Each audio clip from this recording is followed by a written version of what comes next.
What up, world? Back again. It is the Country Rap Report. Yours truly, Vic XL. Before we get into this thing, man, I got to send super shout out to my team. Shout out my guy Chief. Shout out Mariah. Y'all know what it is. Country Rap Report, giving y'all the best in the genre of country rap music, whether it's through reviews, reactions, interviews, countdowns. We got the entire genre covered. All right. We give you the exclusive art interviews, and that's what we're about to do today. I have a very exclusive interview with my guy. Again, shout out my guy Chief. Shout out to my girl Creaky Mariah. If you haven't already subscribed to the channel, please subscribe to the channel. Hit your notification bell. That way you're notified anytime we drop brand new content. All right? All right. So without further ado, man, I'm going to bring my brother up here, Mr. Mike Manik. What up, my guy? What up, bro? The first thing I want to say is Happy New Year. Right back at you. You ended the year. You basically took the second and third quarter, or third and fourth quarter, depending on how you look at it, by storm. Man, you dropped what, 8 records 2023? Man, I didn't even count. Nah, man, I'd be lying if I told you. I want to say it's upwards of 9, 8, 9, maybe 10. It was a lot, man. It was one a week for a hot minute. What made you just start dropping at this rapid pace? It's funny you should ask that. I remember an interview I had with a guy that asked me a question that really rang true to my heart, and asked me, had I what did you ask me? You asked me something along the lines of that I feel like that I was something with my catalog, or something with releasing things at a pace that was a good for my fan base. Something along those lines, right? Did I feel like you was basically feeding your fan base? Yeah. And man, I started realizing that through our talks and other talks with other people that, are relevant in the genre and whose opinions really matter to me, that this genre is first and foremost, a lot of people don't pay homage to the people that we've talked about before. Country rap wouldn't be rap without rap. The same as country. It wouldn't be country rap without country, but we are rapping. You know what I mean? And hip hop and all these things. So a lot of the records that I dropped the last part of this year were a lot of like hip hop driven, rap driven. It wasn't just your regular old country rap. Um, and I felt like that a lot of those records, 3 of them in particular, I had been holding back for a while because I just didn't want to alienate my country rap fan base. But what I wasn't thinking is that A, what I just said, that this thing is a lot of rap and hip hop, but B, I was limiting myself to that pond. That I was really, a lot of the people that rocked with me, I didn't realize that it was a lot of people that wasn't really into country rap. It was people that were into the old rap where I was, back when it was just straight rap. Mhm. And they liked that kind of like riding the line and going in and out and back and forth, and kind of just showcasing that I'm not a one trick pony. And I think that my fans needed it. I needed it. I've faced and made it through so much adversity that I just needed to prove to myself and prove to my fans that their following and all of their energy and all this up to this point wasn't for just nothing. It was like I wasn't going anywhere. I think that I said a lot of things in those records and did a lot of things in those records that showed vulnerability, that showed a wide array of emotions. That it was, that it was okay to feel frustrated. It was okay to feel some type of way after you lose or your after loss. I showed a lot of people an intimate look into my life, and I needed it. A lot of women responded to it. I used to look at my demographics, and it was a lot of dudes rocking with me because I was always on that rap stuff, bro. I was always just rah rah rah rah rah, and I think showing vulnerability, and a lot of these records showing that I was, vulnerable and open to, letting people in and see that I'm not a brick wall. Like I went through some stuff that breaks a lot of people, but I was still here. I was still standing. And people need to know that this music thing, that we're just humans, that we go through a lot of different emotions, and people want to see all sides, So that was my main goal, and I think I accomplished it. Bro, I ain't gonna lie. Um, it's 12 to 13 records. One of the records that really shocked me was Salty. Cause to me, Salty was I wasn't even ready for Salty. I had to go back and make sure it was who I thought it was. I just wasn't ready for that vibe from you.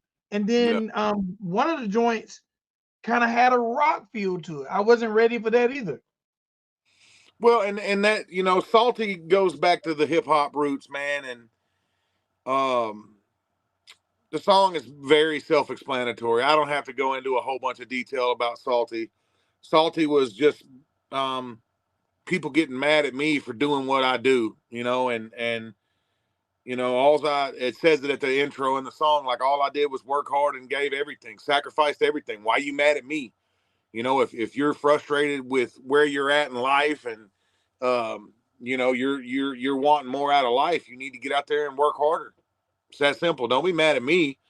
Um, yeah. And then the rock joint, man, that was man, I one of the most slept on producers in the game is my guy Future. It's spelled Fyuchur. He produced that Don't Make Me Flex record, and he produced Hitman and Dylan Hanley's record, Private Property. And Future is just one of these organic producers that, man, he just breathes, lives, and just exudes music, man. When we got into I kind of gave him the idea of what I was wanting to do with the track, and told him I wanted a real gritty fight music type song, and he ran with Mhm. it, man. Like, it was just amazing being in the studio with him and Dylan. And that song, that song is, um, I don't want to give away too much information, but there's some people in UFC that's interested in it. Okay, okay, okay. So That's dope it though. did exactly what I wanted it to. It touched, and that's what I was saying about these songs reaching a wider audience than just this little pond, man. I feel like that a lot of times people don't they want to narrow us down. They want to just, oh, that's just some old country boy, rapping. Well, there's more to it than that. I always tell people I'm not a country rapper. I'm a rapper from the country. So I have a question with that being said, and that's been something that's been kicked around a lot. The term country rap. Do you feel like that term within itself pigeonholes certain artists? Absolutely. Absolutely. Do you want me to explain why? Absolutely. There's, and it doesn't, whether it's country rap, metal rap, hip hop, rap itself. When you think of country rap, just without you, if you had never heard of country rap, what's the first image that pops into your mind? When you put, say you put country living, what's the first thing that pops into your mind? Probably a tractor. My point exactly.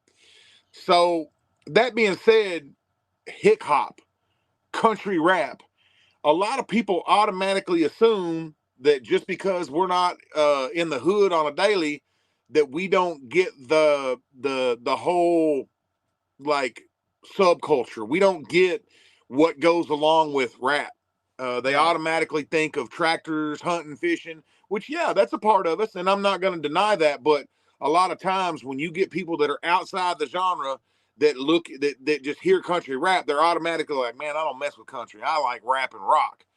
So a lot of times the people that are outside of our circle that have never given it a chance, they never do, because the second you say country in front of it, they automatically just like, I don't know, man. I don't hunt. I don't fish. I ain't never drove a tractor. They automatically just, they assume that it's going to be, what a lot of the rap in country rap is about.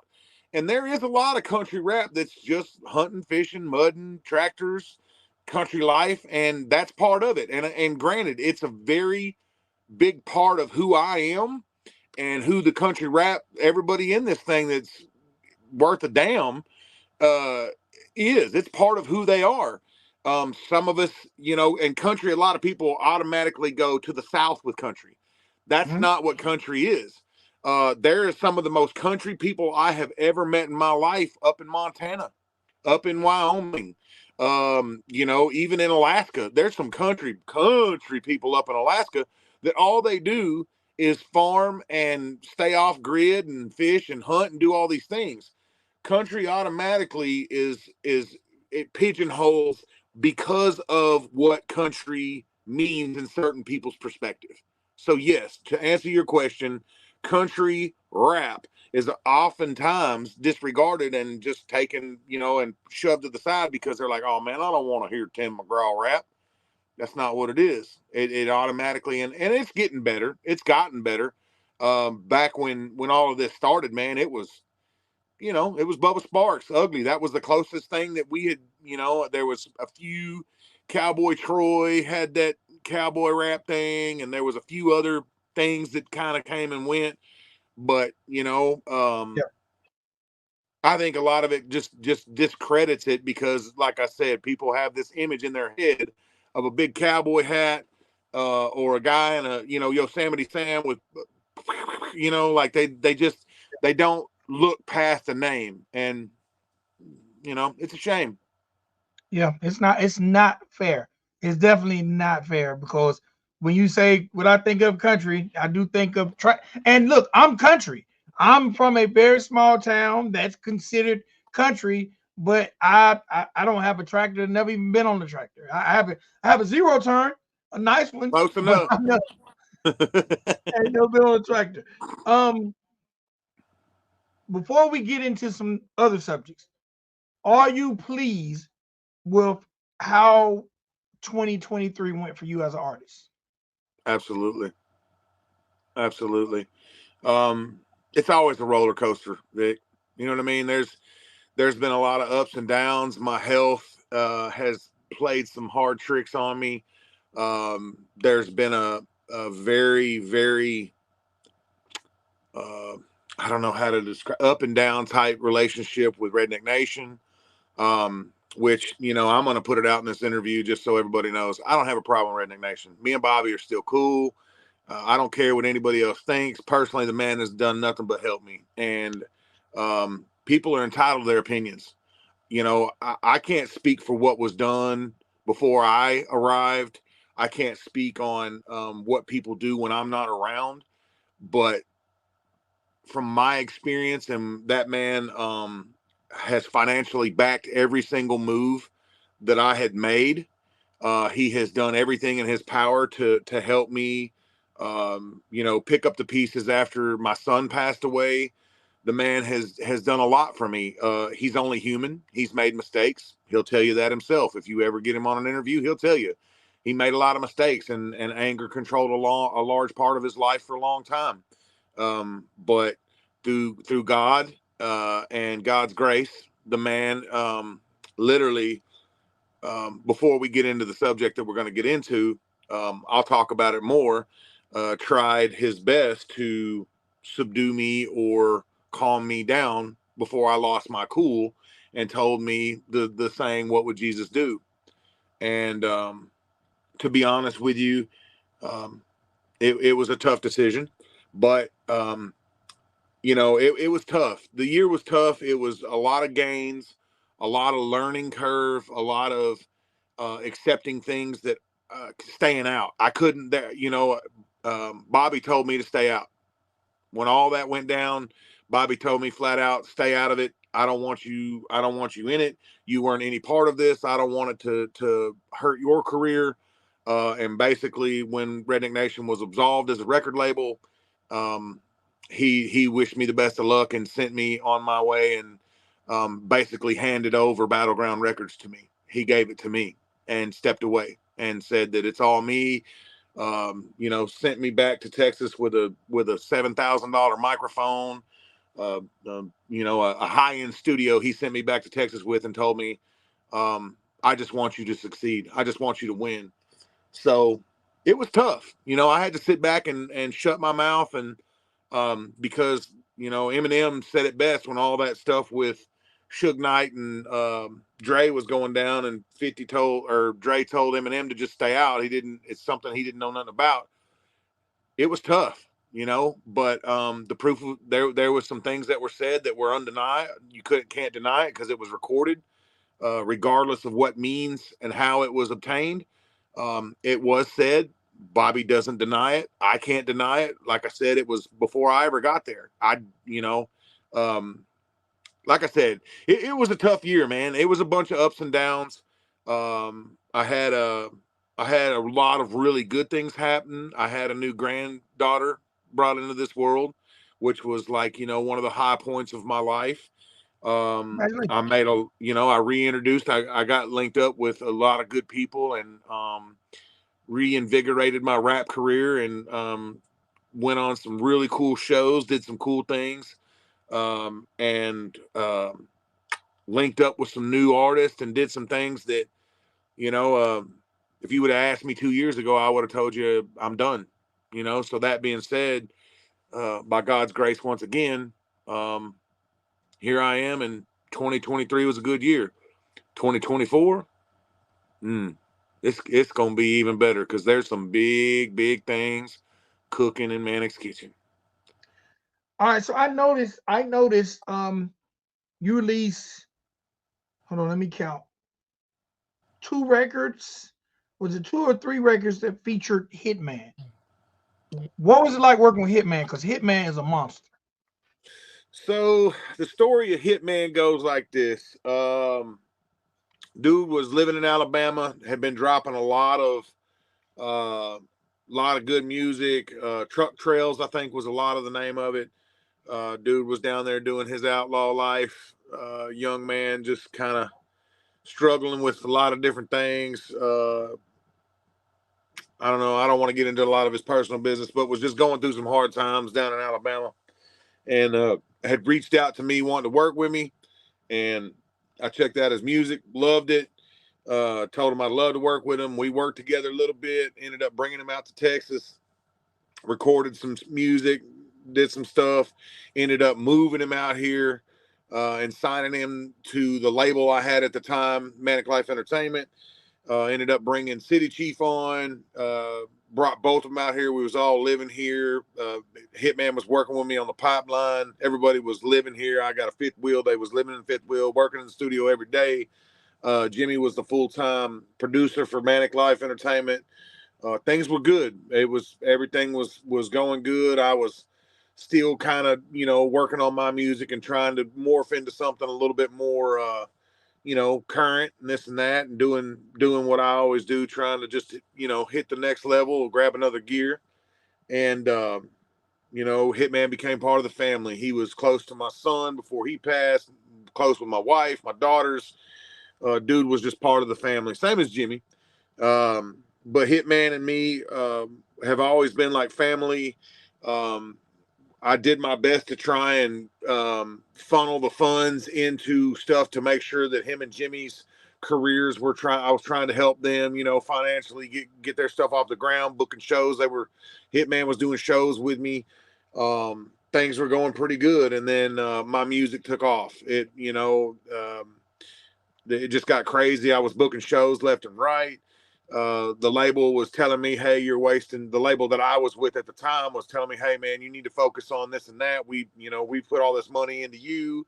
We want you to focus on this and that. And it was too hard to balance everything. I couldn't give Hitman and Jimmy the time and dedication and hours that a label needs to help bring an artist up to the level. It's just a lot. It's a full-time job, 24/7, 365. There's no days off if you're going to own a record label. So I had to make a difficult choice, and put Manic Life to bed and kind of focus on what I was doing. Everybody left on good accords. There was no funny stuff. We're still all friends.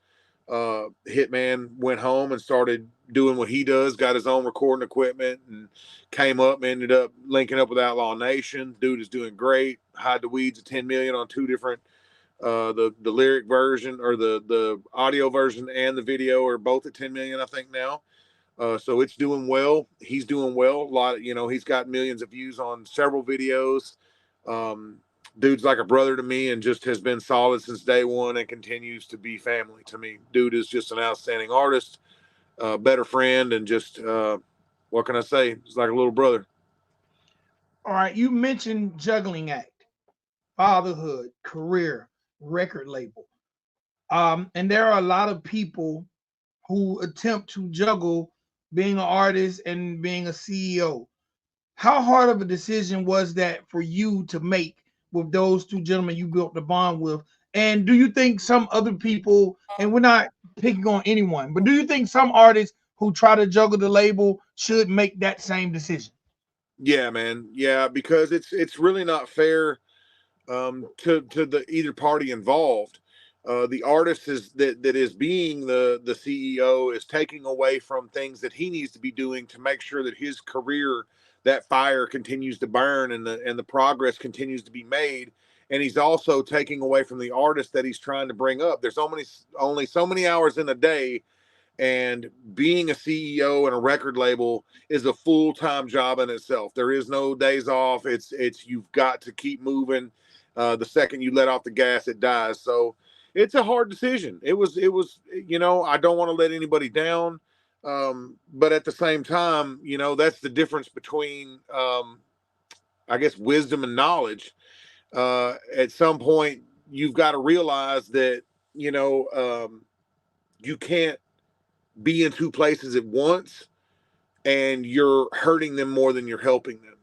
And you can still help by, if you're a bigger artist, give them features. Don't charge them. Just give them features. If you believe in them that much, give them features, and get your percentage on the back end. Don't be trying to charge them no $5,000 for a feature because they don't have it. These upcoming artists, that they're not going to afford a big feature. If you believe in them as much as you say you do, and give them features, help share their music. Promotion on social media is free. Share, promote. It's not that hard.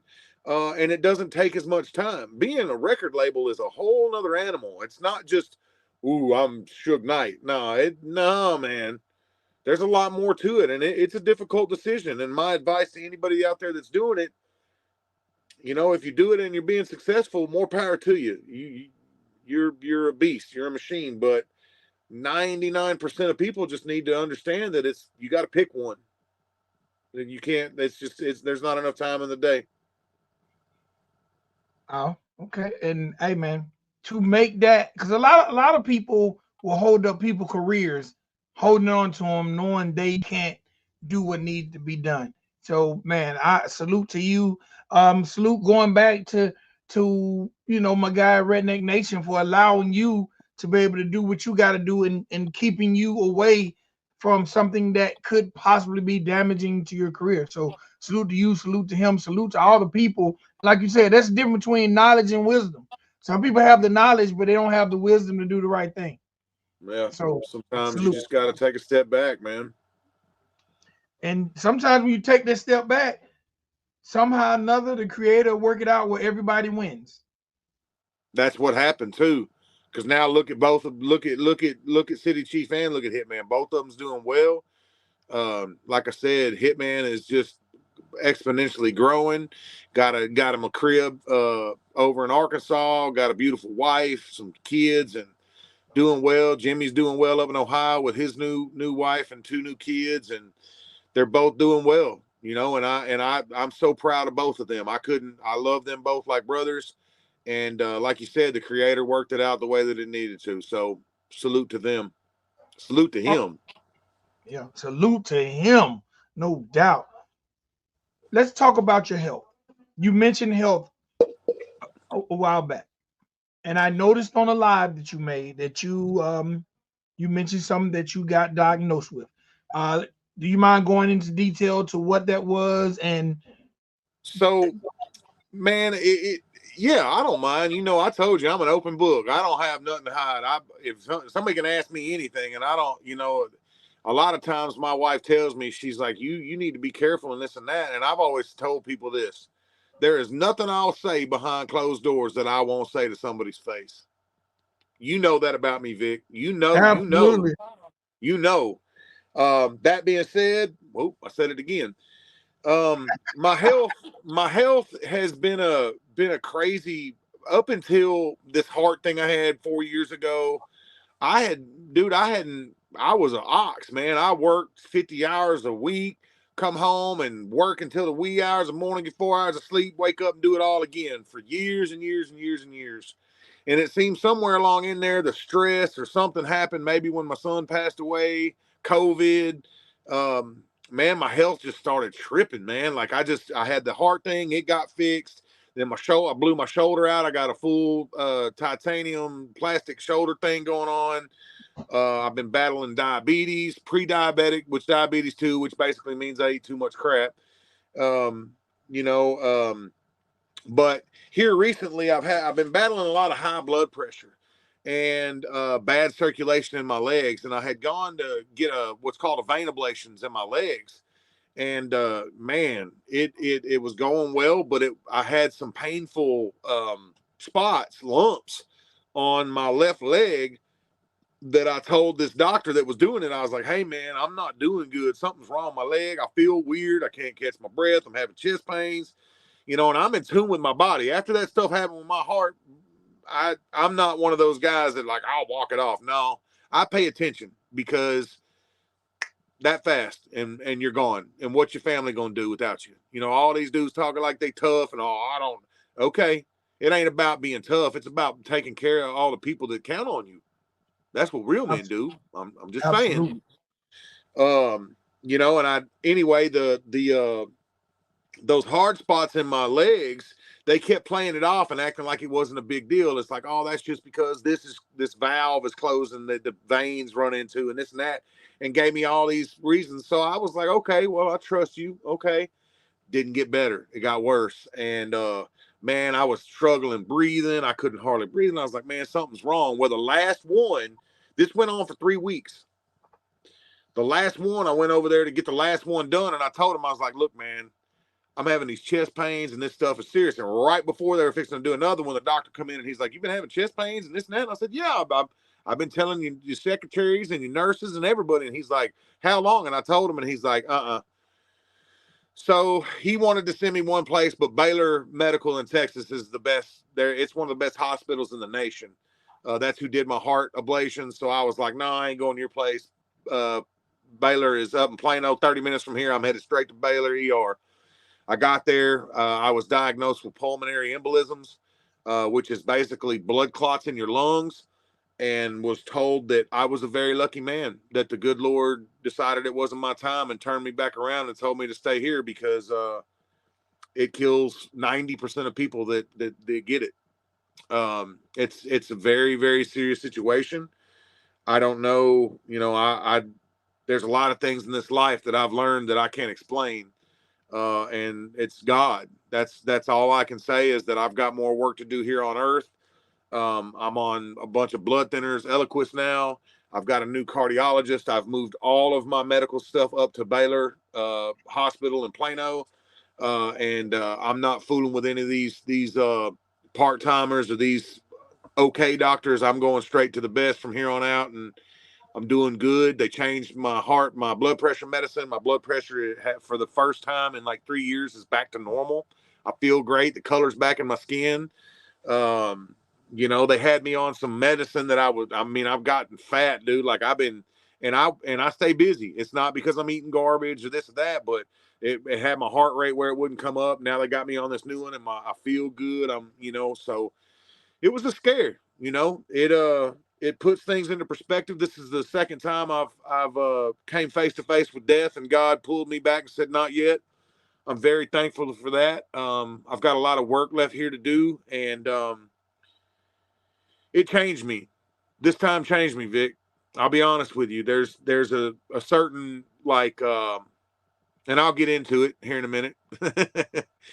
It changed me in the fact of that I'm done biting my tongue. I'm done. Nobody's getting passes. Nobody's stepping on my toes. I've never really let anybody step on my toes per se. But I'm always been the one to like, you can talk about me behind my back until you can say it to my face. It doesn't matter because you're not doing nothing but acting tough behind a keyboard or whatever. When we get face to face, if you want to keep that same energy, we can see where it goes. But yeah, man, it's got me to the point to where I'm just not gonna I'm not gonna let it just ride anymore. If you step on my toes, I'm gonna call you on it. Speaking of stepping on your toes, the other night I'm up doing my strolling through my phone, and I see my good old buddy Mike Manik is made a video. And Mike Manik don't make a lot of videos, and when he make them, he ain't always in that studio. So I looked at this one because I'm like, this one might be a little serious. Let's see what old Mike talking about. He been on a hell of a run in 2023, dropping all these records. So maybe this is gonna be one of those I had a great year videos, but it wasn't. No.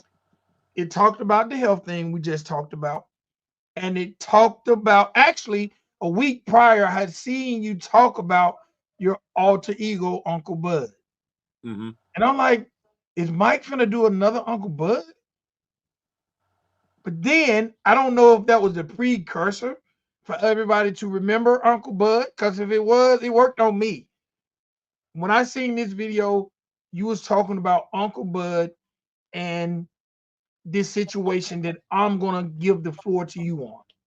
All right. So, you know, I don't do drama. I've never been one for drama. I think that negativity, drama, and all that stuff isn't good for the genre ever. It like I said earlier, Bobby tried to talk me out of it. My wife tried to talk me out of it. A lot of people told me that it wasn't a good look, that you just need to let it go, let it go, let it go. And Vic, I tried. I tried, but at the end of the day, we all got to look at ourselves in the mirror and be proud of who we're looking at when they look back.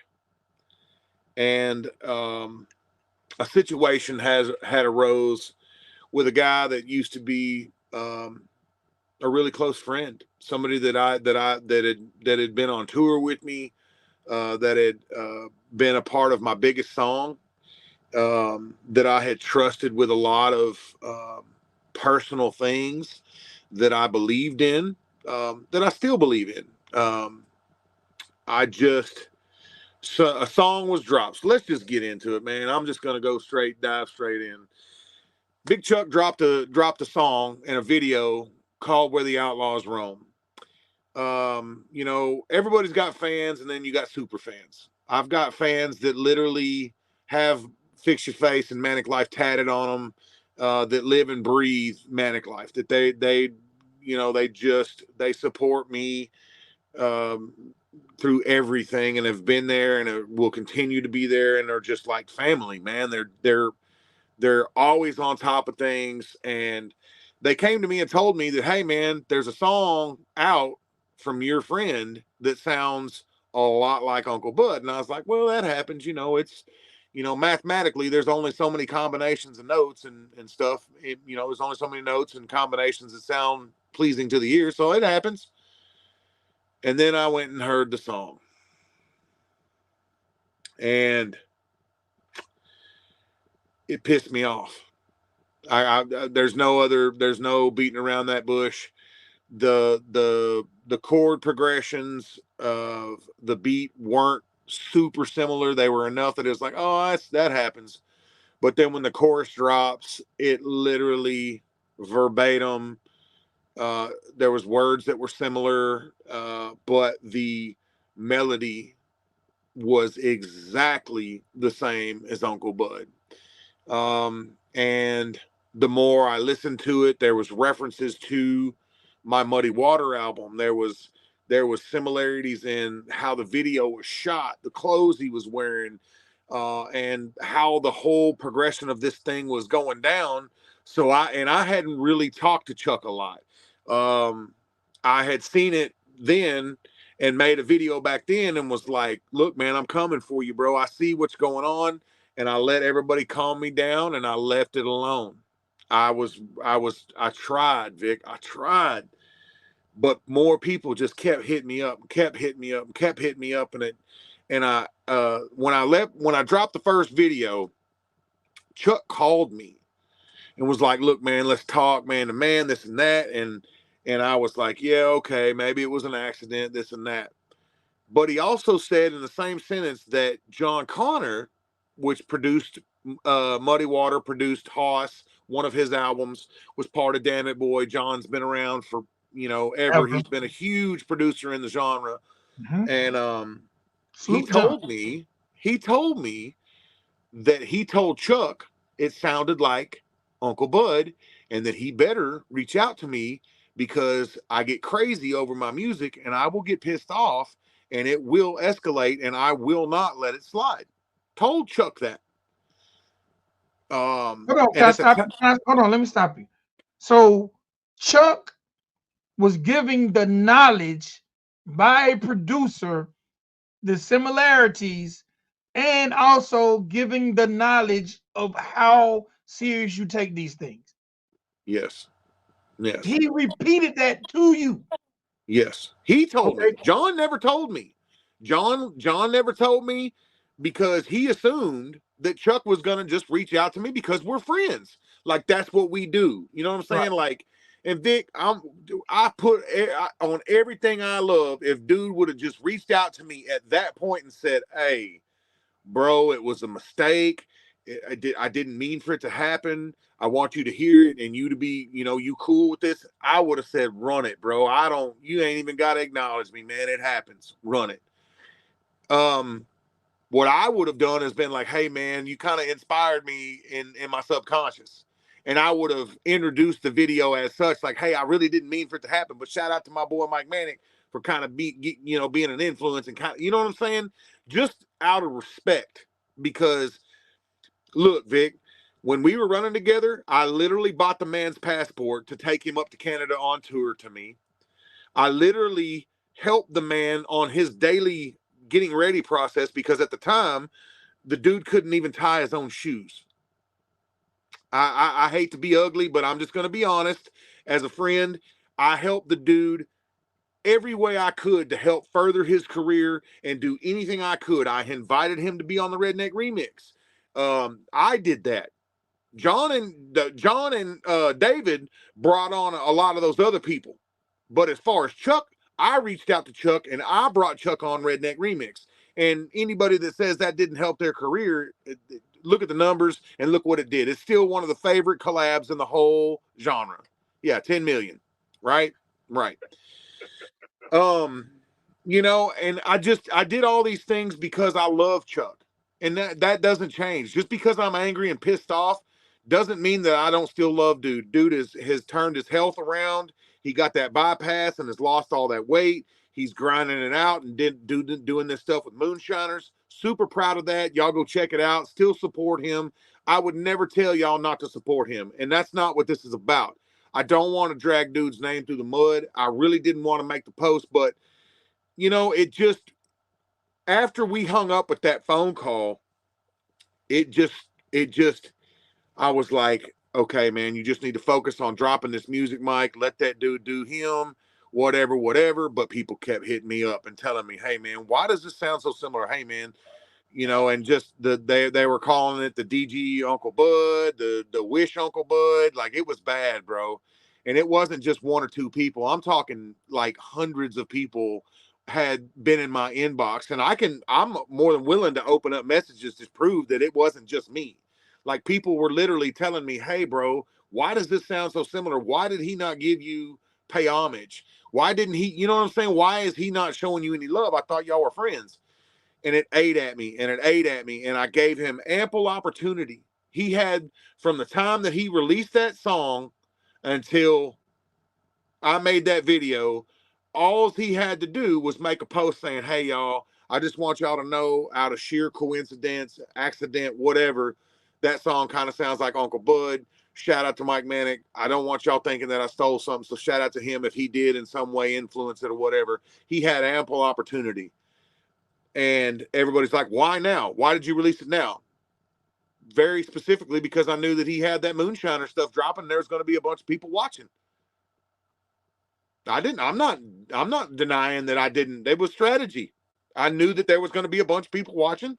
I knew that it would get his attention, and I knew that he would take me serious, and he'll never do it again. I promise you that. If nothing else, so Uncle Mike Manik just taught you a lesson that you'll never do it again. Flat out. Let's rewind 1 second, because when I watched your video, and I'm gonna say this, and the first thing I'm gonna say is, Big Chuck, me and Chuck have never had a conversation, but we've talked on the inbox, and I've we've always talked about talking. So right now in this interview, I want to extend the invitation to Big Chuck to come on the platform to tell his side of the story if he ever wants to address it. That's the kind of journalist I am. Two, and I know, Mike, you don't have any issues with me doing that. Absolutely not. Two, we talked about this thing that brung us all together called hip hop. And in this thing called hip hop, if you're older as me and Mike, is this word called biting that we just don't want to do. Even as a content creator, I don't want to bite, and I definitely don't want to bite nobody that I know. If I bite somebody, I don't want to be a path you can say, hold up, you got it from that person. And when you played the records, all right, if I didn't know you guys knew each other, my first thing would be like, dang, that sounds like Uncle Bud, right? But once I see he's on one of your biggest records, so I know y'all know each other, then it makes me feel like that word we don't do in hip hop, biting. I might give a person a pass, but like, hey, do you know this guy? And you be like, I don't know him. I'm like, yeah, his song sounds like yours, and we might could call it coincidence. But when y'all work with some of the same people, appeared on some of the same records, my personal opinion is that merits a phone call. Even if it wasn't intentional, even if he don't want to say, hey, I'm paying homage to Mike, but that merits a phone call from where I stand on the hip hop side. And that's not me being mean to Chuck. That's not even me I'm taking the side of hip hop and originality. Like, come on. Hey, bro, I ain't even realizing when I done it, but now that I listen to this joint and I listen to that joint, these joints sound kind of the same. So I just wanted to holler at you because there might be some smoke coming, but it ain't from my direction. Because people with ears who've heard both will start to compare. It's just inevitable. Fans do that. So if I have a relationship with you, I want to cut it off. Get out in front of it. Mm-hmm. Yes. I don't want you to be like, what? What? I want you to be like, oh yeah, man, me and my dude talked. It's all good. That's all it would have took. You know? And I guess that, I feel like that it biting, to me, over the years, there's been songs, Vic, that I have scrapped. I could recorded it, had it mixed, ready to drop, and somebody was like, hey man, that kind of sounds like this or that. And then I listen to it and I'll be like, oh, it does. And it happens. I'm not saying that it doesn't. And I'm not saying that it's intentional. I'm not saying that it was intentional. I just feel like that it happened. And as men, after JC said something to him, he should have picked up the phone, cleared the air, got out in front of it, and none of this I wouldn't have had to, you know what I'm saying, be out here and all these people being ugly on that post. And, I got my feelings. I'm only human, and I'm prepared to move forward from it. But at the same time, until it's acknowledged and some sort of like, okay, bro, yeah, you're right. You know what I'm saying? I apologize publicly. It ain't even really an apology to me. It's to the fans of hip hop and to the fans of the genre. Like, dude, there's people that don't know me that are on that post. Like, bro, I don't know either one of you, and I could tell that was like blatant. But let me tell you something, Vic. And this is like one of the biggest things that just replays in my head over and over. When you go out on the road with people and tour, especially going international, up into Canada, 8 hours into Canada, we're talking 40 plus hours of traveling. That's a lot. It's a lot. I don't care who you are. That's a lot. And you find out things about people and you learn each other's nuances and you learn all these things about each other and you experience things that as a collective that you can never let go of. Like, it's some of the best memories I'll ever have of us all piled up, headed into Canada, and all of us cutting up and having good times. But I can remember Chuck, when I got off stage, he came up to me and told me, man, Uncle Bud is my favorite song of yours that you've ever cut. Nobody will ever tell me that conversation didn't happen, because it means something special when somebody that you like, dude is a good artist. Like, dude has bars. Dude is a good rapper. He, his style, he doesn't have to bite off me. I'll tell everybody that. He didn't have to. It happened on accident, okay. But the problem is you didn't call me and say, hey, bro, JC brought this up. And he's the one that told me, JC. So, look, as real as I can be, I am a changed person. And there will not be anybody ever stepping on my toes and me not saying anything from here on out. I can promise you, and there's more coming, Vic. He ain't the only one, Vic. Okay. I'm not gonna just jump off into it because we ain't got time, but there's more coming. So And can we talk again? absolutely. Okay. Let's just say this. And I'm gonna put this out there because I know some of the people are gonna be watching this that this is directed towards. When you do shady stuff on the internet and you leave a trail, whether you realize it or not, your IP address, unless you've got a multimillionaire hacker on your team to cover your tracks, you leave a trail. When you do dirty things, you send bots. This has been a conversation. When you send bots to people's channels, when you do these shady things, you leave a trail. And it's getting easier and easier. There's what's called internet detectives now, tech detectives. And what they do is they find out where those things come from. And when they do, and they confirm it and they track it down, it's evidence. And when the evidence is compelling enough for Mike to make another video, Mike will make another video. All right. And it's coming. It's coming, Vic. I'm telling you, I'm already aware of the general area where it came from when people got into my YouTube channel and did what they did. And it's coming. More people are going to get called out on that. Stop hating. Stop hating. That's all I'm going to say. Just do you. If you're all these young artists and anybody that watches this video, watches this man over there, whichever side you're on, the best piece of advice I can give you is concentrate on you. Put them blindfolds on, aim at the finish line, and quit worrying about what the next man's doing, because it turns into a vicious circle. And one of the main reasons I didn't want to ever drop a video like this is because now I'm in that circle. I hate it. I don't want to be in this circle. But at the same time, I got to wake up and look at myself in the mirror every day. And I ain't never let nobody get up on me, never step on my toes, and I'm not going to start now. More than ever, it's time. It's a season of accountability. I think Upchurch made a video the other day that 2024, it's call out season. Anybody wants to smoke, Here I am.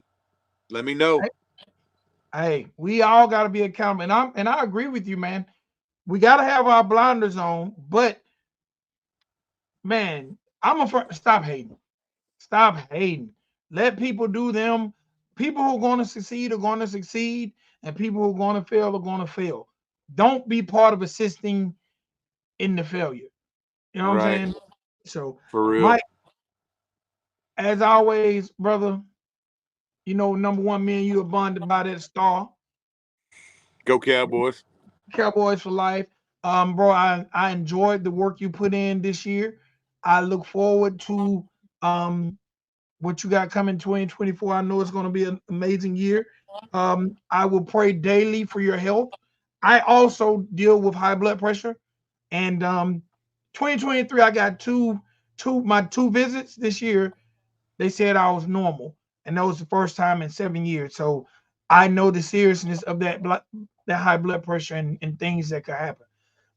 Bro, me and you brothers for life. I know you probably can't see it, but I actually just, for the people who think I might be lying, I just sent Big Chuck, because he's my Facebook friend also, a message to I just told him good afternoon. But when he responds, then I'll let him know that the platform is open if he still wants to come talk about his new project, and give him an opportunity to talk about, maybe I can get that my bad bro. You know what I'm saying? Maybe I can get both y'all on the screen together in my bad bro, whatever the case may be, because you, just like me, we do want peace. It ain't like you're up here making no threatening threats or no bodily harm. It's all hip hop, and in hip hop, no biting allowed. No. Well, that's the thing. Whether it was incidental or coincidental or whatever you want to call it, it's just like pay homage, man. Give me some of my respect, bro. You know what I'm saying? Like real talk. All you got to do is just let the people know, like whether it was subconscious or whatever. Yeah, Uncle Bud, like it is what it is. Hey, before I get off of here, man, I need to send a huge shout out to somebody out there, and this might give y'all a little hint of what's up for 2024. I need to shout out to my dude Dax. Dax featured me on the God's Eyes remix. I was so blessed. Me and Dax, like the dude is a huge influence on me. I love dude's music. Dude's doing big things. He's fixing to be on the Today Show. He did drop that remix with Darius Rucker. Be on the lookout for something in 2024. Shout out, salute to my dude Dax. Hey, real quick, fix your face. Tell people about the fix your face movement. It's real simple, man. Like, quit crying, do work, quit crying. There's more to it than that. We talked about it in the whole interview. It's just basically like, look, man, like it goes along with stop hating. Like, why are you all disgruntled? Why you like be happy for life? You know what I mean? Like stop hating, enjoy life, make the most of every day. Um, be thankful, you know, fix your face, quit being ugly. All right. Mike, I love you, brother. Till next time, hey man, you be blessed. Much love, fam. All right, peace. Ladies Peace. and gentlemen, boys and girls, that's my homeboy. That's my brother. That's Mike Manik. My guy went on a run.